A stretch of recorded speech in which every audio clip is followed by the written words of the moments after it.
IBA grads, gateway to your desired future. अस्सलाम वालेकुम everyone. सो इंशाल्लाह इस वीडियो में हम ट्रायंगल्स एंड इसकी टाइप्स को डिस्कस करेंगे। तो starting with the basic definition of triangles. Triangles क्या होते हैं? ट्रायंगल्स को अगर मैं रफली डिफाइन करूं तो triangle is basically three sided polygon. एक ऐसा पॉलीगॉन, एक ऐसा 2D शेप जिसकी तीन साइड्स हों। एंड ऑब्वियसली जब तीन साइड्स होंगी तो एंगल्स भी उसके कितने होंगे? तीन होंगे। तो ये मेरे पास एक ट्रायंगल है।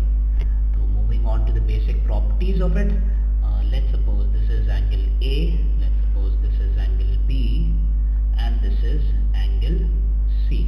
तो sum of the angles of the triangle जो होता है वो हमेशा किसके बराबर होते हैं? Angle A plus angle B plus angle C should always be equal to 180 degrees. इसके साथ साथ दूसरी बात जो आपको पता होनी चाहिए कि फॉर एग्जांपल इन तीनों एंगल्स में let's suppose this is the greatest angle here. Let's suppose angle A is the greatest angle and let's suppose angle C is the second largest angle and let's suppose angle B is the smallest angle. मैंने ये bars represent करे ऐसे कि एक बार लगाया तो आप समझिए सबसे छोटा है, इस पर दो बार्स लगाए उससे बड़ा, और ये एंगल ए सबसे ग्रेटेस्ट। तो एक बात बड़ी इंपॉर्टेंट जो ट्रायंगल को समझने के लिए आपको पता होनी चाहिए कि जो साइड ऑफ एन एंगल होता है ना वो हमेशा उसके सामने वाली होती है। एंगल ए की जो ऑपोजिट साइड है, दिस साइड, ये साइड एंगल ए की है। इसमें मैं स्मॉल ए से रिप्रेजेंट कर देता हूँ। एंगल बी की जो साइड होगी ये इसके हमेशा एंगल के ऑपोजिट होगी। तो एंगल बी की साइड कौन सी होगी? ये वाली, दिस इज साइड बी। और एंगल सी की जो साइड होगी वो कौन सी होगी? ये भी इसके ऑपोजिट होगी। तो इसको मैं साइड सी का नाम दे देता हूँ। Now since angle A is the largest angle here, तो इसकी वजह से एंगल ए की जो साइड होगी, यानी एंगल ए की साइड का मतलब जब भी मैं एंगल ए की साइड बोलूं तो आपने उस एंगल के ऑपोजिट देखना है। तो अगर मैं बोल रहा हूं एंगल ए की साइड, एंगल ए की साइड लेंथ एंगल ए के ऑपोजिट देखेंगे। तो ये एंगल ए के जो ऑपोजिट जो साइड बनी हुई है, ये साइड भी क्या होगी? इन तीनों साइड्स में सबसे ग्रेटेस्ट होगी, बिकॉज एंगल ए सबसे ग्रेटेस्ट है। इसी तरीके से एंगल बी की जो साइड होगी, यानी ये ऑपोजिट साइड बी, ये आपके पास क्या होगी? सबसे स्मॉलेस्ट होगी, बिकॉज एंगल बी सबसे स्मॉलेस्ट है। और यहाँ पे जैसे कि angle C second largest angle है, तो यहाँ पे इसकी साइड यानी साइड स्मॉल सी, ये आपके पास क्या होगी? सेकेंड लार्जेस्ट साइड होगी इस पर्टिकुलर ट्रायंगल में। यानी जो रूल हमारे पास जो चल रहा होता है वो चल रहा होता है कि the largest side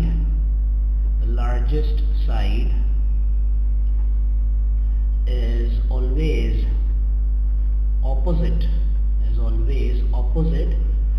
to the largest angle, यानी एंगल ए की जो साइड है सबसे लार्जेस्ट है, वो किसके ऑपोजिट है? सबसे लार्जेस्ट एंगल के। And the shortest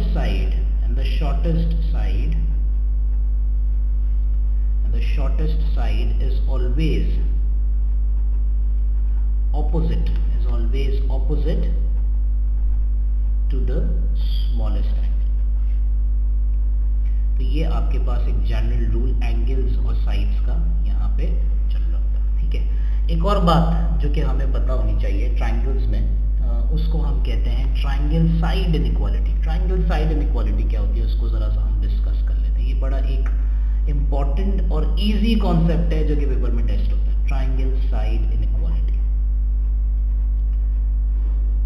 for example मेरे पास एक ट्रायंगल है, लेट्स सपोज ये मेरे पास एक ट्रायंगल है। इसकी मैं आपको दो साइड्स की लेंथ बता देता हूँ। लेट्स सपोज इसकी लेंथ 3 सेंटीमीटर्स है, मैं सेंटीमीटर्स को नहीं लिख रहा अभी, और लेट्स सपोज इसकी लेंथ 7 सेंटीमीटर्स है। थर्ड साइड मैंने आपको नहीं बताई है। ठीक है, तो ट्रायंगल साइड इनइक्वालिटी ये कहती है कि जो आपके पास जो थर्ड अननोन साइड होती है जो कि x है, जो कि मुझे नहीं पता कितनी है, ये थर्ड अननोन साइड जो होगी वो ग्रेटर होगी बाकी दोनों साइड्स के लेंथ के डिफरेंस से ग्रेटर होगी, और बाकी दोनों साइड्स की लेंथ के सम से छोटी होगी। Somewhere between the difference of the other two sides and the sum of the other two sides में होगी। यानी इस x की वैल्यू क्या होगी? Somewhere between 7 minus 3 and 7 plus 3 होगी। एक बार मैंने डिफरेंस निकाला द अदर टू साइड्स का और एक बार मैंने सम निकाला द अदर टू साइड्स का, यानी इस x की वैल्यू क्या होगी 7 माइनस 3 4 हो गया और 7 प्लस 3 ये आपके पास क्या हो गया 10 हो गया। यानी ये जो थर्ड अननोन साइड है जिसको मैं x कह रहा हूँ, इस x की वैल्यू यानी इस साइड की लेंथ कोई भी नंबर ऐसा हो सकता है 4 से 10 के बीच में, ठीक है, एक्सक्लूडिंग 4 एंड 10। 4 नहीं हो सकती इसकी लेंथ 10 नहीं हो सकती। 4.000001 से लेकर 9.9999 सेंटीमीटर तक इस x की वैल्यू कुछ भी हो सकती है। तो इसको हम कहते हैं triangle side inequality. For example मेरे पास एक ट्राइंगल है, कोई मुझसे पूछ रहा है कि यार मेरे पास 3 डायमेंशन है, लेट्स सपोज एक डायमेंशन है 5, एक डायमेंशन है 7 और एक डायमेंशन है लेट्स सपोज 10। कोई मुझसे पूछे कि इन 3 लेंथ्स को यूज करके मैं कोई ट्राइंगल कंस्ट्रक्ट कर सकता हूं कि नहीं कर सकता हूं, तो मुझे कौन बताएगा, ट्राइंगल साइड इनइक्वालिटी बताएगी। आप कैसे पता करें, आप किसी एक साइड को छुपा लें, आपकी मर्जी है, किसी को भी छुपा लें, लेट्स सपोज आप 10 को छोड़ दें। अगर आप इन दो साइड्स का डिफरेंस देखें तो 5 माइनस 7 का डिफरेंस कितना होता है 2 होता है और 5 और 7 का सम कितना होता है 12 होता है। यानी इस ट्राइंगल की जो थर्ड साइड होनी चाहिए उसकी लेंथ समवेयर बिटवीन 2 एंड 12 होनी चाहिए, समवेयर बिटवीन 2 एंड 12 होनी चाहिए, बिकॉज 7 और 5 का डिफरेंस 2 होता है एंड 7 एंड 5 का सम 12 होता है। यानी थर्ड साइड की value it has to be somewhere between 2 and 12, ठीक है। तो अगर 2 एंड 12 के बीच में है थर्ड साइड की वैल्यू तो इन जो 3 साइड्स मेंशन्ड है उससे ट्राइंगल बन सकता है। लेकिन अगर 2 एंड 12 के बीच में नहीं है थर्ड साइड की वैल्यू तो फिर उससे कोई भी आप ट्राइंगल कंस्ट्रक्ट नहीं कर पाएंगे। और हम अगर देखें तो थर्ड साइड की लेंथ आपके पास कितनी है 10 है, यानी ये एक ट्राइंगल की साइड्स हो सकती हैं 5, 7 and 10 can be the 3 dimensions of a triangle, ठीक है। फॉर एग्जांपल मेरे पास है 5, 7 एंड 13 लेट्स सपोज, ठीक है। मैं किसी भी एक लेंथ को छुपा लूँ, आपकी मर्जी है। पिछली बार ये आखिरी वाला छुपाया था, इस बार लेट्स सपोज मैं बीच वाला छुपा लेता हूँ, ठीक है। तो मुझे पता है कि बाकी दोनों साइड्स जो मेरे पास बच गई हैं उन दोनों का डिफरेंस क्या है 13 माइनस 5, 13 माइनस 5 इज व्हाट 8 और बाकी दोनों साइड्स का सम क्या है 13 प्लस 5 शुड बी 18। यानी जो थर्ड साइड की लेंथ होनी चाहिए जिसको मैंने छुपाया हुआ है वो क्या होनी चाहिए 8 से लेकर 18 तक कोई भी नंबर हो सकता है, ठीक है। 8.0001 से लेकर 17.999 तक वो कोई भी नंबर हो सकता है। अगर वो नंबर 8 से लेकर 18 के बीच में है तो फिर तो ये जो 3 साइड लिखी हुई है इससे ट्राइंगल बन सकता है, लेकिन अगर नहीं हुआ तो ट्राइंगल नहीं बन पाएगा। तो अगर मैं देखूं तो वो थर्ड नंबर क्या लिखा हुआ है 7 लिखा हुआ और 7 बिटवीन 8 एंड 18 नहीं आता। 7 जो है वो 8 और 18 के बीच में नहीं आता। तो इसका मतलब इन 3 डायमेंशन से 5, 7 एंड 13 को यूज करके आप ट्राइंगल नहीं बना सकते, यहाँ पे आप ट्राइंगल बना सकते हैं। तो इसको हम कहते हैं ट्राइंगल साइड इनइक्वालिटी, क्योंकि इंशाल्लाह जब एडवांस क्वेश्चंस देखेंगे तो इसमें हम इस कॉन्सेप्ट को बहुत स्ट्रांगली यूज करेंगे। बहुत इंपॉर्टेंट कॉन्सेप्ट है ट्राइंगल का जो कि आपको पता होना चाहिए। कुछ और बेसिक बातें ट्राइंगल से related before moving on to the types of triangles. For example मेरे पास एक ट्राइंगल है, let's suppose this is a triangle. तो एरिया ऑफ ट्राइंगल कैसे निकालते हैं, तो एरिया ऑफ ट्राइंगल का जो यूनिवर्सल फॉर्मूला होता है वो क्या होता है area of a triangle is always equals to 1/2 times base of the triangle times height of the triangle. For example अगर आप इस लेंथ को अपने ट्राइंगल की बेस कह रहे हैं, ठीक है, अगर आप इस लेंथ को अपने ट्राइंगल की बेस कह रहे हैं तो हाइट क्या होगी एक ऐसी लाइन की लेंथ जो कि आपकी गिवन बेस से आपकी सेलेक्टेड बेस से परपेंडिकुलर हो, इसको हम क्या कहेंगे हाइट कहेंगे। यानी जो आपकी बेस से 90 डिग्री का एंगल बना रही हो उसको हम हाइट कहेंगे। ये याद रखना ये तुम्हारी हाइट नहीं है क्योंकि ये बेस से 90 डिग्री का एंगल नहीं बना रही है, ठीक है। ये भी मेरी हाइट नहीं है क्योंकि ये बेस से 90 डिग्री का एंगल नहीं बना रही, कुछ और एंगल बना रही है, बेस के परपेंडिकुलर नहीं है। फॉर एग्जाम्पल मेरे पास एक ट्राइंगल है, लेट्स सपोज इस तरह का कोई भी एक ट्राइंगल है, आपकी मर्जी है, आप कोई सी भी बेस चूज कर लो। लेट्स सपोज आप इसको कह रहे हो कि ये आपकी क्या है बेस है, तो आपकी हाइट क्या होगी एक ऐसी लाइन की लेंथ जो कि आपके इस बेस से क्या हो 90 डिग्री का रिलेशनशिप बता देगा, ठीक है। तो ये आपके पास हाइट हो जाएगी। Therefore area of the triangle का फॉर्मूला क्या होगा 1/2 times base length times height length. इसी तरीके से लेट्स सपोज मेरे पास एक ट्राइंगल है, उसकी मुझे 3 लेंथ गिवन है। लेट्स सपोज मेरे पास एक ट्राइंगल है, कोई मैं ट्राइंगल ले लेता हूँ। Let's suppose this is length is 5, this length is 6 and this length is 7। मुझे इस ट्राइंगल का एरिया निकालना है। तो ट्राइंगल का एरिया एक तरीका तो ये है कि मैं कोई भी डिसाइड कर लूँ, कोई भी आपको इस लेंथ को बेस ले लें या इसको बेस ले लें या इसको बेस ले लें, और फिर आपको हाइट आपको ऊपर से गिरानी पड़ेगी, फिर उसकी परपेंडिकुलर लेंथ देखें, जो कि हम अभी कैलकुलेट नहीं कर पा रहे, ठीक है। तो एरिया ऑफ ट्राइंगल का एक और फॉर्मूला होता है जिसको हम हीरोन्स लॉ कहते हैं। वो क्या होता है, एरिया ऑफ ट्राइंगल का निकालने का तरीका क्या होता है, अगर इस तरह का कोई ट्राइंगल है जिसमें आप हाइट डिटरमाइन नहीं कर पा रहे हो ट्राइंगल की, बेस तो आप कोई भी ले लो, 6 ले लो, 5 ले लो, 7 ले लो, लेकिन फिर उस बेस से निकलने वाली हाइट आप कैलकुलेट नहीं कर पा रहे हो, तो तब आप एरिया कैसे निकालेंगे। कुछ स्टेप्स हैं उसके लिए सबसे पहले आप क्या निकालेंगे, पैरामीटर ऑफ द ट्राइंगल। तो पैरामीटर ऑफ द ट्राइंगल क्या हो जाएगा, पैरामीटर ऑफ द ट्राइंगल, तो पैरामीटर को भी साथ साथ हम यहाँ पे डिफाइन कर देंगे। तो पैरामीटर ऑफ द ट्राइंगल क्या होता है, for example if this is a triangle, इसकी एक साइड ए है, इसकी एक साइड बी है, इसकी एक साइड सी है। तो पैरामीटर बेसिकली आपकी बाउंड्री लाइंस की जो लेंथ्स होती हैं उनका सम होता है।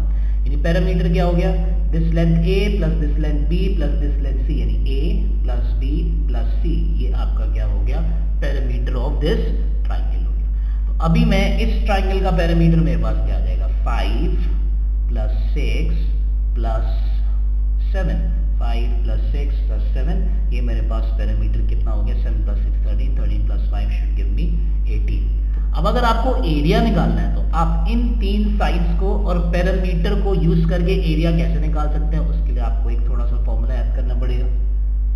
वो फॉर्मूला क्या होता है, area of the triangle is equal to under root S into S minus A into S minus B into S minus C. और यहाँ पे s किस चीज के बराबर होता है, where s is half of parameter, यानी जो भी आपका पैरामीटर आ रहा है उसका हाफ करें आप s की वैल्यू आ जाएगी। और a b एंड c क्या रिप्रेजेंट कर रहे हैं, यहाँ पे a b एंड c क्या रिप्रेजेंट कर रहे हैं, ट्राइंगल की साइड की लेंथ को, ठीक है। तो ये जो a b और c मैंने फॉर्मूला में लिखा हुआ है क्या चीज को रिप्रेजेंट कर रहे हैं, ट्राइंगल के डायमेंशंस को या ट्राइंगल की साइड लेंथ्स को। तो मेरे पास जो ऊपर ट्राइंगल बना हुआ है जिसकी डायमेंशंस है 5, 6 एंड 7 सेंटीमीटर लेट्स सपोज, तो मुझे अगर उसका एरिया निकालना है, इस गिवन ट्राइंगल का एरिया निकालना है, तो मैं एरिया कैसे निकालूंगा, इस फॉर्मूले से। सबसे पहले मैं किसकी वैल्यू निकालूंगा, इस s की वैल्यू निकालूंगा। और s की वैल्यू कैसे आएगी, जो भी आपके पास पैरामीटर आ रहा है आप उसको डिवाइड बाय 2 कर दें। तो s is equals to parameter मेरे पास कितना आ रहा है 18 divided by 2 should give me 9 here. अब मैं एरिया कैसे निकालूंगा, तो एरिया निकालने का फॉर्मूला हम यूज करेंगे, area is equals to under root s की वैल्यू यानी इंटू s माइनस a, यानी 9 माइनस ये वाला 5, या फिर आप देखें ये वाला 5, ठीक है, 9 माइनस 5, क्योंकि a क्या रिप्रेजेंट कर रहा था, डायमेंशन को। तो 9 माइनस 5, किसी को भी पहले सब्ट्रैक्ट करना, 9 से कोई फर्क नहीं पड़ेगा। 9 minus the other dimension 9 minus 6 and 9 minus the other dimension जो कि आपके पास कितना है 7। तो अब यहाँ से हम एरिया ऑफ द ट्राइंगल निकाल लेंगे। तो एरिया ऑफ द ट्राइंगल हमारे पास कितना आ जाएगा, under root 9 times 9 minus 5 should give you 4, 9 minus 6 should give you 3, 9 minus 7 should give you 2। तो रूट ऑफ 9 कितना हो जाएगा, रूट ऑफ 9 3 हो जाएगा, रूट ऑफ 4 कितना हो जाएगा 2 हो जाएगा, और 3 मल्टीप्लाइड बाय 2, ये 3 और 2 ऑलरेडी प्राइम नंबर्स हैं तो ये रूट के बाहर नहीं आ सकते, इसको आप अंदर ही छोड़ दें। तो एरिया ऑफ द ट्राइंगल क्या हो गया, 3 टाइम्स 2 6 अंडर रूट 6 हो गया इस गिवन ट्राइंगल का एरिया जो कि मैंने ऊपर ड्रॉ किया, ठीक है। यानी 5, 6 एंड 7 वाले डायमेंशन का जो एरिया आ रहा है वो कितना आ रहा है, 6 अंडर रूट 6 सेंटीमीटर स्क्वायर या मीटर स्क्वायर या किलोमीटर स्क्वायर, जो भी क्वेश्चन में यूनिट आपको गिवन है। तो ये कुछ बातें हो गई ट्राइंगल के एरिया से रिलेटेड और ट्राइंगल के पैरामीटर से रिलेटेड। तो पैरामीटर में हमने रफली बात करी, तो पैरामीटर कोई एज सच फॉर्मूला नहीं होता पैरामीटर का, तो पैरामीटर बेसिकली आपको कोई भी फिगर गिवन है तो उसकी जो बाउंड्री लाइंस की लेंथ का जो सम होता है ना वो पैरामीटर होता है। इसलिए पैरामीटर कैसे निकाला, this length plus this length plus this length यानी 5 प्लस 6 प्लस 7 और पैरामीटर मेरे पास 18 आ गया। ठीक है, अच्छा अब आगे चलते हैं कुछ एक और प्रॉपर्टी है ट्राइंगल की। फॉर एग्जाम्पल मेरे पास ये एक ट्राइंगल है और इसको मैं कह देता हूं exterior angle of a triangle. ठीक है, इसको मैं exterior angle of a triangle कह देता हूं। Let's suppose this angle is A, this angle is B and this angle is C. तो एक बात याद रखने की जरूरत है कि ये जो exterior angle of a triangle होता है, exterior angle of a triangle जिसको हमने ई से रिप्रेजेंट किया है, is always equal to the sum of two non-adjacent interior angles। ठीक है, exterior angle of a triangle क्या होता है, it's always equal to the sum of two non-adjacent interior angles। ठीक है, यानी एंगल E जो बराबर है यहाँ पे, यानी एंगल E जो बराबर है वो किसके बराबर है, एंगल E के बराबर वाला एंगल तो एडजेसेंट एंगल कहलाएगा। ठीक है, नेक्स्ट टू एंगल कौन सा है, एंगल C है। एंगल E के बराबर वाला एंगल यानी एडजेसेंट एंगल कौन सा है, नेक्स्ट टू एंगल कौन सा है, एंगल C है। C तो नेक्स्ट टू एंगल है एंगल E के, इसको तो आप छोड़ दें। बाकी जो दो अंदर वाले एंगल्स बच रहे हैं यानी angle A and angle B, इन दोनों को अगर आप एड अप करेंगे तो आपके पास ये बाहर वाला एंगल आ जाएगा यानी एंगल E। फॉर एग्जांपल मेरे पास लेट्स सपोज एक एंगल ये 20 डिग्रीज गिवन है, ये एंगल 70 डिग्रीज गिवन है, तो मेरे पास ये जो एंगल E हो जाएगा ये अपने बराबर वाले को छोड़ के, इसको तो छोड़ दे आप, इसको छोड़ने के बाद ये जो बाकी दो एंगल्स बच गए इनका सम होगा यानी एंगल E किसके बराबर होगा, 20 plus 70 is equals to 110 degrees. ठीक है, तो ये एक और प्रॉपर्टी है ट्राइंगल की जो कि आपको पता होनी चाहिए। Now moving on to the types of triangles। Types of triangles कितनी होती हैं और कौन कौन सी types होती हैं वो आपको पता होनी चाहिए बहुत अच्छी तरीके से, क्योंकि उसी तो क्वेश्चन बेस करना है मेनली। तो हम आ जाते हैं जरा टाइप्स ऑफ ट्राइंगल्स पे।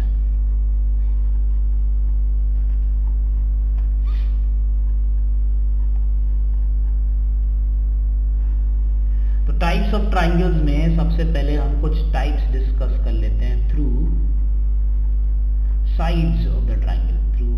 साइड्स ऑफ द ट्राइंगल सबसे पहली टाइप जो होती है थ्रू साइड्स, वो हमारे पास कौन सी होती है, स्केलीन ट्राइंगल। स्केलीन ट्राइंगल क्या होता है, where all sides are unequal in length, यानी एक ऐसा ट्राइंगल जिसकी सारी साइड्स एक दूसरे के बराबर ना हो। ठीक है, फॉर एग्जाम्पल पीछे मैंने एक ट्राइंगल बनाया था, वही बना देता हूँ वापस से।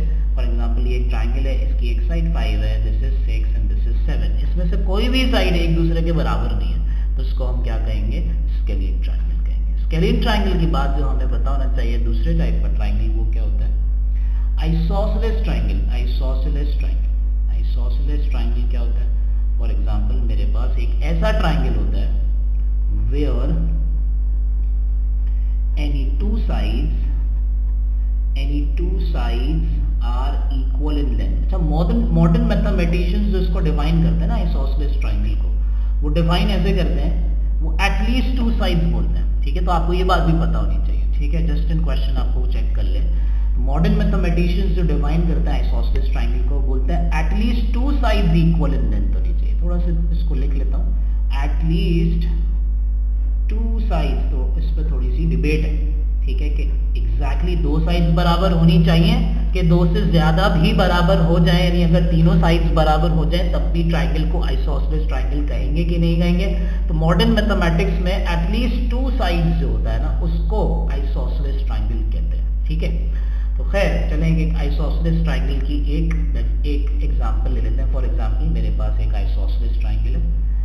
कुछ बातें आइसोसेलेस ट्राइंगल में बड़ी इंपॉर्टेंट होती हैं समझने के लिए। फॉर एग्जांपल मैं आपको कहूं कि ये वाली साइड की लेंथ और ये वाली साइड की लेंथ बराबर है, दोनों पे मैंने एक बार्स लगा दिया। लाइंस एंड एंगल्स में भी यही कर रहा था मैं, इक्वल कोई भी इक्वल चीज को रिप्रेजेंट करने के लिए ना मैं दोनों पे इक्वल नंबर ऑफ बार्स लगा रहा था। तो फॉर एग्जांपल ये मेरे पास एक साइड है, यहाँ पे मैंने एक बार लगा दिया, और ये मेरे पास एक साइड है, यहाँ पे भी मैंने एक बार लगा दिया। तो इस ट्राइंगल को हम क्या कहेंगे? आइसोसेलेस ट्राइंगल कहेंगे। ठीक है, इसी तरीके से आप यहाँ पे एक चीज, बड़ी इंपॉर्टेंट चीज जो नोटिस करने की जरूरत होती है, जिसको आप करेंगे तो क्वेश्चन सॉल्व होना शुरू होता है। ये जो साइड है, इस साइड का एंगल कौन सा है? ये वाला, इसके ऑपोजिट। हमेशा जब भी साइड के एंगल के बारे में बात करूं, उस साइड के सामने देखना। ठीक है, इस साइड का एंगल कौन सा है? इस साइड के सामने देखो, ये वाला एंगल। और इस साइड का एंगल कौन सा है? ये वाला एंगल। ये क्योंकि ये दोनों साइड्स बराबर है ना, देयरफॉर ये दोनों एंगल्स भी क्या होंगे? बराबर होंगे। ठीक है, क्योंकि ये दोनों साइड्स बराबर हैं, तो देयरफॉर ये दोनों एंगल्स भी आपके पास क्या होंगे? बराबर होंगे। ये बात जरूरी है। ठीक है, फॉर एग्जांपल अगर मैं आपको एक ऐसा ट्राइंगल दे दूं, लेट्स सपोज ये मेरे पास एक ट्राइंगल है, और मैं कहूं आपको कि ये वाला एंगल और ये वाला एंगल दोनों एक दूसरे के बराबर है, तो इस एंगल की साइड कौन सी है? इस एंगल को ऑपोजिट देखें, ये वाली साइड। यहाँ पे एक बार लगा दें। और इस एंगल की साइड कौन सी है? ये वाली साइड। यहाँ पे भी आप एक बार लगा दें, तो इसका मतलब ये दोनों साइड्स भी क्या हुई? आपके पास इक्वल इन लेंथ। ठीक है, तो इस तरीके से हम आइसोसेलेस ट्राइंगल की इक्वल साइड्स को एंगल्स की फॉर्म में और इक्वल एंगल्स को साइड्स की फॉर्म में ट्रांसलेट करते हैं, तो हमारा क्वेश्चन शुरू होता है। तीसरी बात जो आपको आइसोसेलेस ट्राइंगल में पता होनी चाहिए, वो ये है कि फॉर एग्जांपल ये आपके पास मैंने एक आइसोसेलेस ट्राइंगल बना दिया है। तो अगर किसी भी आइसोसेलेस ट्राइंगल में, ठीक है, लेट्स सपोज मेरे पास ये आइसोसेलेस ट्राइंगल, और मैं बोल रहा हूँ कि ये वाली साइड के बराबर है। ठीक है, तो अगर इन दो इक्वल साइड्स के बीच से अगर आप एक परपेंडिकुलर गिराएं, अपनी थर्ड साइड पे, और परपेंडिकुलर गिराने का मतलब है कि 90 डिग्री पे गिराएं। तो ये बात याद रखिएगा कि ये जो परपेंडिकुलर है, ये आपकी बेस को हमेशा क्या करेगा? बाइसेक्ट करेगा। यानी क्या बाइसेक्ट का मतलब क्या है? इक्वली कट करेगा। सपोज ये लेंथ आपके पास पूरी 10 सेंटीमीटर के बराबर है। अगर ये लेंथ पूरी 10 सेंटीमीटर के बराबर है, तो जो आपने परपेंडिकुलर गिराया है अपनी अनइक्वल साइड पे, दो इक्वल साइड्स के बीच से आपने एक परपेंडिकुलर जो गिराया है अपनी अनइक्वल साइड पे, ये आपकी अनइक्वल साइड को दो इक्वल हिस्सों में तोड़ेगा। यानी इसमें कोई डाउट नहीं है कि हो सकता है ये लेंथ 6 और ये लेंथ 4 हो, ऐसा नहीं है। ये लेंथ हमेशा बराबर होंगी। ठीक है, यानी ये वाली लेंथ 5 होगी और ये वाली लेंथ भी कितनी होगी? 5 होगी। ये कॉन्सेप्ट आपको पता होना चाहिए, अक्सर यूज हो जाता है एरिया ऑफ द ट्राइंगल निकालने में। इंशाल्लाह जब हम बुक पे क्वेश्चंस देखेंगे अपनी क्लासेस में, तो इंशाल्लाह हम इस चीज को देखेंगे कि ये वाले क्वेश्चंस को हम कैसे यूज करते हैं। और जब इंशाल्लाह नेक्स्ट क्लास में, जब नेक्स्ट वीडियो में हम एक ड्रिल करेंगे 10 to 15 क्वेश्चंस की, तो उसमें भी हम इस कॉन्सेप्ट को इंशाल्लाह जरूर यूज कर लेंगे। तो ये आइसोसेलेस ट्राइंगल के बारे में कुछ बातें हो गई। अच्छा, तीसरा ट्राइंगल जो आपको पता होना चाहिए वो कौन सा है, उसके बारे में देख लेते हैं। थर्ड टाइप का जो ट्राइंगल है वो आपको जो पता होना चाहिए वो कौन सा है? Equilateral triangle. इक्विलेटरल ट्राइंगल क्या हो गया? इक्विलेटरल ट्राइंगल क्या होता है? Where all 3 sides are equal in length. All 3 sides, एक ऐसा ट्राइंगल जिसकी तीनों की तीनों साइड्स इक्वल इन लेंथ की, where all 3 sides are equal in length. ठीक है, एक ऐसा ट्राइंगल जिसकी तीनों साइड्स इक्वल इन लेंथ के बराबर। फॉर एग्जांपल मेरे पास एक ट्राइंगल है, मैंने एक रफ ट्राइंगल ड्रॉ कर दिया। मैं बोल रहा हूँ ये वाली लेंथ, ये वाली लेंथ और ये वाली लेंथ सब के सब क्या है? बराबर है। तो एक बात याद रखिएगा कि जब इक्विलेटरल ट्राइंगल का वर्ड आ जाए तो आपने एंगल्स खुद ही से लिख देना है। और वो क्या लिखने हैं? क्योंकि आपको पता है, हमने सबसे पहली प्रॉपर्टी जो पढ़ी थी कि ट्राइंगल के जो एंगल्स का जो सम होता है वो 180 डिग्रीज के बराबर होता है। This is angle A, this is angle B और दिस इज एंगल सी। तो A plus B plus C, ये तीनों मिलके 180 डिग्रीज बनाते हैं। अब अगर मैं ये कह रहा हूं कि ये तीनों साइड्स इक्वल है, तो इसका मतलब ये एंगल और ये एंगल और ये एंगल, ये तीनों एंगल्स भी इक्वल होंगे। ठीक है, और तीनों एंगल्स इक्वल होने का मतलब क्या है कि जो आपका टोटल इंटीरियर एंगल्स का जो सम होता है एक ट्राइंगल में, उसको आपने इक्वली स्प्लिट करना है। यानी 180 को 3 इक्वल हिस्से करना है 180 के। तो एक हिस्सा आपके पास कितने के बराबर हो जाएगा? 60 डिग्रीज के। तो याद रखिएगा कि अगर इक्विलेटरल ट्राइंगल का नाम आ जाए तो आपको एंगल्स का भी नहीं बताएगा, आपने खुद ही से तीनों एंगल्स की जगह पे क्या क्या लिख देना है? 60 डिग्री ईच लिख देना, ठीक है। अच्छा, कुछ और बातें इक्विलेटरल ट्राइंगल से related. Area of equilateral triangle का एक खास फॉर्मूला होता है। बहुत सारे लोग इक्विलेटरल ट्राइंगल का एरिया निकालते हैं कि वो बेस इसको लेते हैं, यहाँ से परपेंडिकुलर ड्रॉ करते हैं। आपने ऐसा नहीं करना, ठीक है। अगर आपके पास पेपर में क्वेश्चन आता है एरिया ऑफ इक्विलेटरल ट्राइंगल का, for example this side is S, इसको मैं एस कह देता हूँ, इसको भी एस कहूंगा, फिर इसको भी एस कहूंगा, क्योंकि तीनों साइड की लेंथ बराबर होती है। तो एरिया ऑफ इक्विलेटरल ट्राइंगल का फॉर्मूला क्या होता है? सिर्फ ये formula area of equilateral triangle के लिए यूज कर सकते हैं, ठीक है। किसी और ट्राइंगल के लिए ये फॉर्मूला नहीं यूज कर सकते जो अभी मैं लिखने जा रहा हूँ। तो इक्विलेटरल ट्राइंगल का एरिया निकालने का फॉर्मूला क्या होता है? √3/4 इंटू साइड की लेंथ का स्क्वायर। अब इस ट्राइंगल के लिए जो आपका स्टैंडर्ड यूनिवर्सल फॉर्मूला है 1/2 बेस इंटू हाइट यूज कर सकते हैं, वो तो यूनिवर्सल फॉर्मूला है, वो तो किसी भी ट्राइंगल में यूज हो सकता है, ठीक है। लेकिन जल्दी काम करने के लिए अगर आपको किसी भी इक्विलेटरल ट्राइंगल की साइड लेंथ गिवन है, सपोज ये एक इक्विलेटरल ट्राइंगल आपको बोला ये 10 है, ये 10 है और ये भी 10 है, तो इस ट्राइंगल का एरिया आप कैसे निकालेंगे? इस फॉर्मूले से, √3/4 इंटू 10 का square. 10 square should give you 100, 100/4 should give you 25, तो आपके पास area of this equilateral triangle कितना आ गया? 25√3। एट द सेम टाइम आपको इस इक्विलेटरल ट्राइंगल की हाइट निकालने का फॉर्मूला भी पता होना चाहिए, ठीक है। हाइट निकालने का फॉर्मूला भी पता होना चाहिए इक्विलेटरल ट्राइंगल की। तो हाइट ऑफ इक्विलेटरल ट्राइंगल आपके पास किसके बराबर होता है? हाइट ऑफ इक्विलेटरल ट्राइंगल बराबर होता है √3/2 इंटू साइड की लेंथ। यानी अगर मुझे इस 10/10/10 के ट्राइंगल की हाइट कैलकुलेट करनी है तो मैं कैसे करूंगा? इस फॉर्मूले से, √3/2 टाइम्स 10, तो 2 1s 2 5s, ये आपके पास क्या हो जाएगी? 5√3। Height of this equilateral triangle would be 5√3, ठीक है। तो ये कुछ बातें हो गई इक्विलेटरल ट्राइंगल से रिलेटेड। तो हमने 3 टाइप्स के ट्राइंगल्स पढ़ लिए, स्केलियन ट्राइंगल पढ़ लिया, आइसोसेलेस ट्राइंगल पढ़ लिया, इक्विलेटरल ट्राइंगल पढ़ लिया। अब हम कुछ और 3 टाइप्स पढ़ते हैं। Types of triangles through angles. अभी हमने टाइप्स ऑफ ट्राइंगल्स पढ़ी थी थ्रू साइड्स, तो अब हम टाइप्स ऑफ ट्राइंगल्स पढ़ते हैं थ्रू एंगल्स। तो उसमें कुछ बेसिक टाइप्स हैं। सबसे पहले आपको पता होना चाहिए जो आपकी टाइप नंबर 4 है वो होता है एक्यूट ट्राइंगल। एक्यूट ट्राइंगल क्या होता है? वेयर ऑल 3 एंगल्स, एक ऐसा ट्राइंगल जिसके तीनों angles, where all 3 angles are less than 90 degrees. एक ऐसा ट्राइंगल जिसके तीनों एंगल्स क्या हो? लेस देन 90 डिग्रीज के बराबर हो। फॉर एग्जाम्पल मेरे पास एक ट्राइंगल है, let's suppose this angle is 55 degrees, let's suppose this angle is 65 degrees and let's suppose this angle is 60 degrees, ठीक है। तो ये तीनों एंगल्स मेरे पास क्या है? एक्यूट है, 90 से छोटे हैं। तीनों एंगल्स क्या है? एक्यूट है या 90 से छोटे हैं, तो इसको हम क्या कहेंगे? Acute triangle. इसी तरीके से हमारे पास एक ऑब्ट्यूज ट्राइंगल होता है। ऑब्ट्यूज ट्राइंगल क्या होता है? वेयर एनी वन एंगल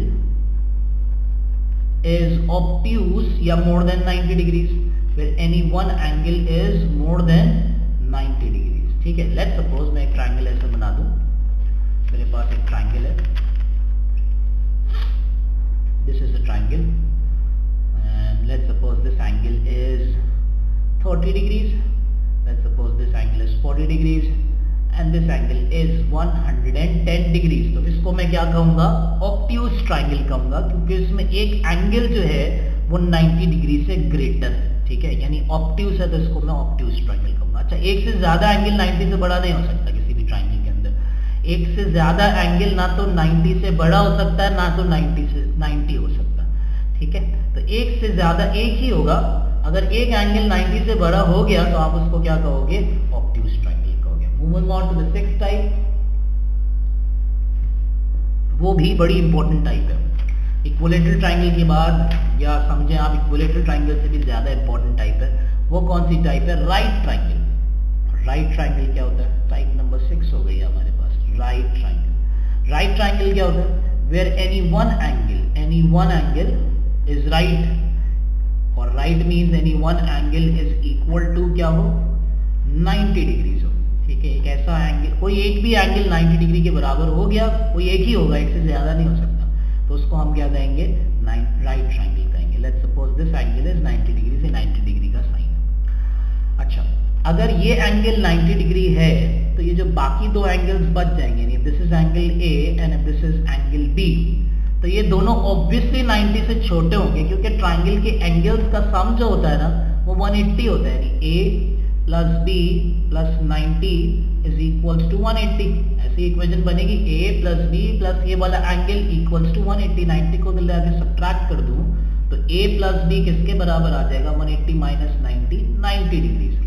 यानी मैं कहना चाह रहा हूं कि आपके पास ये जो बाकी दो एंगल्स बच जाते हैं, ठीक है, एक राइट ट्राइंगल के अंदर जो बाकी दो एंगल्स आपके पास बच जाते हैं उनको हम क्या कहते हैं, कॉम्प्लीमेंट्री एंगल्स, क्योंकि उन दोनों को अगर आप एड अप करो तो 90 डिग्री बनता है। ठीक है, यानी ये दोनों एंगल्स 90 से छोटे ही होंगे, 30-60 हो सकता है, 40-50 हो सकता है, 10-80 हो सकता है, कुछ भी हो सकता है, 12-78 हो सकता है, कुछ भी हो सकता है। ठीक है, बस ये दोनों एंगल्स की वैल्यू जो है ना वो 90 डिग्री से छोटी होगी। यानी इस राइट ट्राइंगल का सबसे बड़ा एंगल कौन सा हो गया, ये वाला एंगल। तो जो हमने शुरू में प्रॉपर्टी पढ़ी थी उस प्रॉपर्टी के अकॉर्डिंगली, क्योंकि ये आपके ट्राइंगल का लार्जेस्ट एंगल है, तो इसकी जो साइड होगी, जब भी ट्राइंगल एंगल की साइड बढ़ो उसके सामने देखना भाई, इस एंगल की जो साइड होगी यानी ये वाली जो साइड होगी ये आपके पास क्या होगी, लार्जेस्ट साइड होगी। यहाँ पे इन तीनों साइड में सबसे ग्रेटेस्ट साइड जो होगी ना वो ये वाली साइड होगी, इसको हम कहते हैं हाइपोटेन्यूज। तो इस ग्रेटेस्ट साइड को, इस लार्जेस्ट साइड को जो कि 90 डिग्री के ऑपोजिट होती है, इसको हम क्या कहते हैं, हाइपोटेन्यूज। तो एक बात याद रखिएगा कि किसी भी गिवन राइट ट्राइंगल में जो 90 डिग्री के जो ऑपोजिट साइड होती है या जो सबसे लार्जेस्ट साइड होती है उसको हम क्या कहते हैं, हाइपोटेन्यूज। बाकी जो दो साइड हो जाती हैं आपके पास, उसमें आप एक को बेस कह लें और एक को आप परपेंडिकुलर कह लें, और इन दोनों साइड्स के लिए जो कॉमन वर्ड यूज होता है वो क्या होता है, लेग्स ऑफ द ट्राइंगल। इन दोनों साइड्स के लिए जो वर्ड यूज होता है वो क्या यूज होता है, लेग्स ऑफ द ट्राइंगल। ठीक है, तो ये हमारे पास कुछ बातें हो गई राइट ट्राइंगल की। अब जो मेन इंपॉर्टेंट थ्योरम जो राइट ट्राइंगल में यूज होता है वो क्या है, आपको जो पता होना चाहिए। वो थ्योरम ये कहता है कि आपके पास परपेंडिकुलर की लेंथ का जो स्क्वायर होता है प्लस बेस की लेंथ का जो स्क्वायर होता है वो आपके पास बराबर होता है आपके ग्रेटेस्ट साइड की लेंथ के स्क्वायर के, यानी हाइपोटेन्यूज के स्क्वायर के। तो perpendicular square plus base square equals to क्या होता है, हाइपोटेन्यूज स्क्वायर, जिसको हम पाइथागोरस थ्योरम भी कहते हैं। यानी फॉर एग्जांपल मेरे पास एक राइट ट्राइंगल है, लेट्स सपोज ये 90 डिग्री है, ये 5 है, ये 3 है, ये 4 है।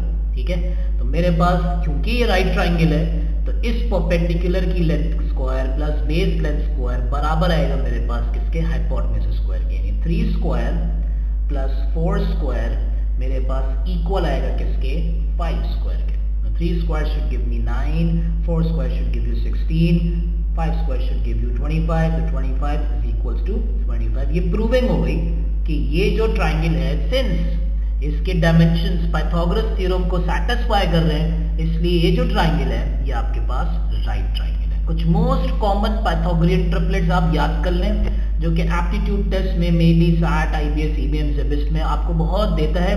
उसको अगर याद होगा तो आपको पहचानने में आसानी होगी। 1, 1 रूट 2, 3, 4, 5, 5, 12, 13, 6, 8, 10, 8, 15, 17, ये सारे जो है ना पाइथागोरियन ट्रिपलेट्स कहलाते हैं।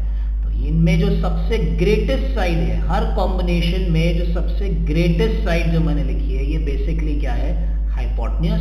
और बाकी जो दो साइड्स बच रही है ये लेग्स ऑफ द ट्राइंगल हो गए, जिसको आप परपेंडिकुलर या फिर बेस कह लें। तो ये हमारा हो गया छठा टाइप, जिसको हम राइट ट्राइंगल कहते हैं। अच्छा, अब हम आ रहे हैं एक और बड़ी इंपॉर्टेंट चीज पे जो कि होती है रेशोज ऑफ द ट्राइंगल। तो ये एक बड़ा स्ट्रॉन्ग कॉन्सेप्ट है जो कि एप्टीट्यूड टेस्ट में, बहुत सारे एप्टीट्यूड टेस्ट में ये कॉन्सेप्ट यूज हो रहा होता है, जिसको हम कहते हैं रेशोज ऑफ द ट्राइंगल। तो बड़ा एक आखिरी कॉन्सेप्ट ट्राइंगल का जो हम पढ़ रहे हैं, और इन सारे कॉन्सेप्ट में से सबसे इंपॉर्टेंट। तो रेशोज ऑफ ट्राइंगल क्या होता है, रेशोज ऑफ ट्राइंगल अप्लाई होता है आपके पास कुछ खास किस्म के ट्राइंगल्स में, जिसमें एक टाइप है 30, 60, 90 डिग्री वाला triangle. Let's suppose this angle is 90 degree, this angle is 30 degrees and this angle is 60 degrees. For example इस 30 डिग्री की साइड लेंथ, जब भी मैं 30 डिग्री की साइड लेंथ बोलूं ना तो आपने 30 डिग्री के ऑपोजिट देखना है, 30 डिग्री के से निकलने वाली साइड्स को मत देखना, 30 डिग्री की जो ऑपोजिट साइड है उसको देखो। तो फॉर एग्जांपल 30 डिग्री की साइड लेंथ अगर आपको x गिवन है तो रेशियोज ऑफ द ट्राइंगल ये कहता है कि अगर 30 डिग्री की साइड लेंथ अगर x है तो 60 डिग्री की जो साइड लेंथ होगी वो आपके पास क्या होगी, x√3। यानी फॉर एग्जांपल आपके पास एक ट्राइंगल है, लेट्स सपोज एक अजीब सा ट्राइंगल बना देता हूं। लेट्स सपोज ये 90 डिग्री है, ये 30 डिग्री है, ये 60 डिग्री है। ठीक है, मैं आपको कहूं कि इस 30 डिग्री की साइड लेंथ क्या है, 7 है, तो आपने मुझे कहना है कि इस 60 डिग्री की साइड लेंथ क्या होगी, इस 7 को √3 से मल्टीप्लाई कर दें। इस 60 डिग्री की साइड क्या होगी, 7 मल्टीप्लाइड बाय √3 यानी 7√3। यानी थ्योरम ये कहता है कि अगर आपको 30 डिग्री की साइड लेंथ पता हो और आपको 60 डिग्री की साइड लेंथ कैलकुलेट करनी हो तो आप क्या करें, 30 डिग्री से 60 डिग्री जाते हुए, 30 डिग्री की पता हो उसके थ्रू आप 60 डिग्री पे पहुंचना चाह रहे हो, 60 डिग्री की साइड लेंथ पे पहुंचना चाह रहे हो, तो उसके लिए आप क्या करते हैं, मल्टीप्लाइड बाय √3। और अगर 60 डिग्री की पता हो, 30 डिग्री की पता करना चाह रहे हो तो उसके लिए आप क्या करें, डिवाइडेड बाय √3। यानी फॉर एग्जाम्पल आपको ये पता है कि 60 डिग्री की साइड लेंथ क्या है, 7√3 और आपको 30 डिग्री की साइड लेंथ पता करनी है, तो आप क्या करें, इसका मतलब आपको 60 की पता है, उसके थ्रू आप 30 की पता करना चाहते हैं, तो इसका मतलब है आप 60 से 30 डिग्री की तरफ जा रहे हैं। तो 60 से 30 डिग्री जाते हुए आपने क्या करना है, डिवाइडेड बाय √3। यानी 7√3 को मैं डिवाइडेड बाय √3 करूं तो √3 कैंसिल आउट हो जाएगा, मेरे पास वैल्यू क्या आ जाएगी, 7। ठीक है, तो ये एक थ्योरम हो गया। दूसरा थ्योरम ये कहता है कि अगर आपको 30 डिग्री की साइड लेंथ पता है जो कि x है अभी, तो 90 डिग्री की साइड लेंथ क्या होगी, इसके ट्वाइस होगी। यानी 30 डिग्री की साइड लेंथ अगर x है तो 90 डिग्री की साइड लेंथ क्या होगी, इसके ट्वाइस होगी। यानी फॉर एग्जांपल ये 30 डिग्री की साइड लेंथ 7 पता दिया हमें, तो ये जो 90 डिग्री की साइड लेंथ है, ये 90 डिग्री की जो साइड लेंथ है, यानी ये वाली साइड वो क्या होगी, इस 7 का डबल होगी, यानी 14, क्योंकि x थी 30 डिग्री के सामने x था तो 90 डिग्री के सामने x का डबल था। तो इसी तरीके से 30 डिग्री के सामने 7 है तो 90 डिग्री के सामने 7 का डबल होगा, यानी 14 होगा। तो दूसरा थ्योरम क्या कहता है कि अगर आपको 30 डिग्री की साइड लेंथ पता है और आपको 90 डिग्री की साइड लेंथ पता करनी है, 30 डिग्री की साइड लेंथ पता है और 90 डिग्री की साइड लेंथ पता करनी है, तो आप मल्टीप्लाइड बाय 2 करें। और अगर 90 डिग्री की पता करनी है, 30 डिग्री की पता कर 90 डिग्री की पता है और 30 डिग्री की पता करनी है, तो आप डिवाइड बाय 2 करें। तो ये आपका दूसरा थ्योरम है जो कि एप्टीट्यूड टेस्ट में आपको स्पेशली पता होना चाहिए, क्योंकि विदाउट कैलकुलेटर्स क्वेश्चन को सॉल्व कर रहे होते हैं, तो कुछ मोस्ट कॉमन ट्रिग्नोमेट्रिक रेशियोज की एग्जैक्ट रेशियोज आपको पता होने चाहिए। अच्छा, तीसरा रेशियो जो अप्लाई होता है ना, वो हमारे पास एक 7th टाइप ऑफ ट्राइंगल में आता है, जिसको मैं एक 7th टाइप ऑफ ट्राइंगल का नाम दे रहा हूं। एक होता है हमारे पास right isosceles triangle. Right isosceles triangle क्या होता है, राइट आइसोसेलेस ट्राइंगल एक ऐसा ट्राइंगल होता है जो कि राइट भी हो और आइसोसेलेस भी हो। राइट का मतलब क्या हो गया कि उसका एक एंगल तो 90 डिग्री होना चाहिए, और आइसोसेलेस का मतलब क्या हो गया कि दो एंगल्स इक्वल तो होने चाहिए। तो जाहिर है दो 90s तो हो नहीं सकते, इन्हीं दो को इक्वल होना पड़ेगा। और हमने अभी बात करी थी कि इन दोनों एंगल्स का सम जो होता है वो क्या होता है, 90 डिग्रीज के बराबर होता है। उस 90 डिग्रीज को इक्वली तोड़ना है दो पोर्शंस में, तो एक पोर्शन क्या होगा 45 डिग्रीज होगा, दूसरा भी क्या होगा 45 डिग्रीज होगा। तो जिस तरीके से इक्वलेटरल ट्राइंगल में एंगल की वैल्यू कभी नहीं बताएगा, आपको पता होनी चाहिए 60 60 60 है, उस तरीके से राइट आइसोसेलेस ट्राइंगल में भी एंगल्स की वैल्यू आपको कभी नहीं बताएगा। आपको पता होनी चाहिए कि एक 90 होगी और दूसरी 45 होगी और तीसरी भी 45 होगी। तो इस प्रॉपर्टी में होता यह है कि अगर 45 डिग्री की साइड लेंथ x है तो ऑब्वियसली इस 45 डिग्री की साइड लेंथ भी x होगी, क्योंकि एंगल्स इक्वल है तो उनकी साइड्स भी इक्वल होंगी। लेकिन 90 डिग्री की साइड लेंथ क्या होगी, इस 90 डिग्री की साइड लेंथ क्या होगी, x मल्टीप्लाइड बाय √2। ठीक है, यानी फॉर एग्जांपल मेरे पास एक ट्राइंगल है, 90 डिग्री है, इस 45 डिग्री है और ये भी 45 डिग्री है, राइट आइसोसेलेस ट्राइंगल। तो 45 डिग्री की साइड लेंथ 11 है, तो ऑब्वियसली इस 45 डिग्री की साइड लेंथ भी क्या होगी, 11 होगी, क्योंकि दो इक्वल एंगल्स हैं तो उनकी साइड्स भी इक्वल होगी। लेकिन 90 डिग्री की साइड क्या हो जाएगी, इस 11 को √2 से आप मल्टीप्लाई कर दें, यानी 11 टाइम्स √2 हो जाएगी। राइट आइसोसेलेस ट्राइंगल में ये प्रॉपर्टी लगती है 45 45 90 डिग्री वाले ट्राइंगल में। और ऊपर जो हमने बात करी थी वो 30 60 90 डिग्री के ट्राइंगल की प्रॉपर्टी थी, इसके अलावा और किसी ट्राइंगल में नहीं लगेगा ये। ठीक है, तो इसका मतलब है रेशो की फॉर्म में अगर बात कर लें तो 45 डिग्री की साइड अगर आपको पता है और 90 डिग्री की साइड आपको पता करनी है, तो आप क्या करें, मल्टीप्लाइड बाय √2 कर दें। और अगर आपको 90 डिग्री की पता करनी है, 90 डिग्री की पता है, उसके थ्रू 45 डिग्री की पता करनी है। लेट्स सपोज 90 डिग्री की साइड लेंथ कितनी है, 11 √2। आपको 45 डिग्री की साइड लेंथ पता करनी है, 45 के सामने ये वाली साइड आपको पता करनी है, तो आप क्या करें, उसके लिए डिवाइडेड बाय √2 कर दें। तो 11 √2 को आप डिवाइड बाय √2 करेंगे, √2 कैंसिल आउट होकर आपके पास 11 आ जाएगा। तो ये 3 रेशोज आपको पता होनी चाहिए, 30 60 90 वाले ट्राइंगल में और 45 45 90 वाले ट्राइंगल में, जिसको हम राइट आइसोसेलेस ट्राइंगल कहते हैं। इसी से हम एक बात ये कंक्लूड कर लेते हैं कि फॉर एग्जांपल अगर मेरे पास 30 degree to 60 degree to 90 degree वाला जो ट्राइंगल है, 30 degree to 60 degree to 90 degree वाला जो ट्राइंगल है, ये आपके पास एंगल्स हैं। तो 30 डिग्री की साइड अगर x है और 60 डिग्री की साइड x √3 होती है, आपने देखा था 30 डिग्री की साइड x थी, 60 डिग्री की साइड x √3 और 90 डिग्री की साइड कितनी आई थी, 2x आई थी। ठीक है, तो इनकी लेंथ का रेशियो क्या बन गया, अगर ये सारे x एक दूसरे से कैंसिल आउट कर दूं, तो 30 डिग्री 60 डिग्री 90 डिग्री वाले जो ट्राइंगल होते हैं उनकी साइड की लेंथ का जो रेशियो होता है वो क्या होता है, 1:√3:2। इसीलिए हम इसको रेशियोज ऑफ द ट्राइंगल बोल रहे हैं। ठीक है, 1:√3:2। अगर मैं यहां पे आ जाऊं, यहां पे कोई रेशियो खुद से बना ले, 45 डिग्री है और 45 डिग्री है और 90 डिग्री है, तो 45 डिग्री की साइड लेंथ हमने क्या सपोज करी थी, x, यहाँ x लिख दिया, तो दूसरे 45 डिग्री का भी x होगा।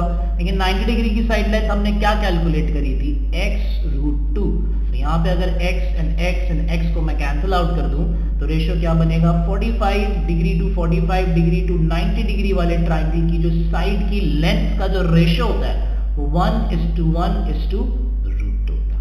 ठीक है, तो ये आपके पास ट्राइंगल्स एंड उसकी कुछ जनरल एंड बेसिक प्रॉपर्टीज आपको बता दी गई हैं और कुछ टाइप्स ऑफ ट्राइंगल्स बता दी गए, इंपॉर्टेंटली रेशियोज ऑफ ट्राइंगल्स आपको बता दी गए हैं। इंशाल्लाह नेक्स्ट वीडियो में हम कुछ 10 to 15 क्वेश्चन की ड्रिल्स करेंगे, जिसमें हम हमारी वीडियो नंबर 1 जो कि लाइंस एंड एंगल्स की थी एंड वीडियो नंबर 2 जो कि ट्राइंगल्स की थी, इन दोनों के कॉन्सेप्ट्स को मर्ज करके कुछ क्वेश्चन सॉल्व करेंगे, जिससे ये वाले कॉन्सेप्ट्स और भी आपके क्लियर हो जाएंगे और आपको समझ आ जाएगा कि इन कॉन्सेप्ट्स को जो कि आपने लर्न किया है वो क्वेश्चन में आप उनको कैसे यूज करते हैं।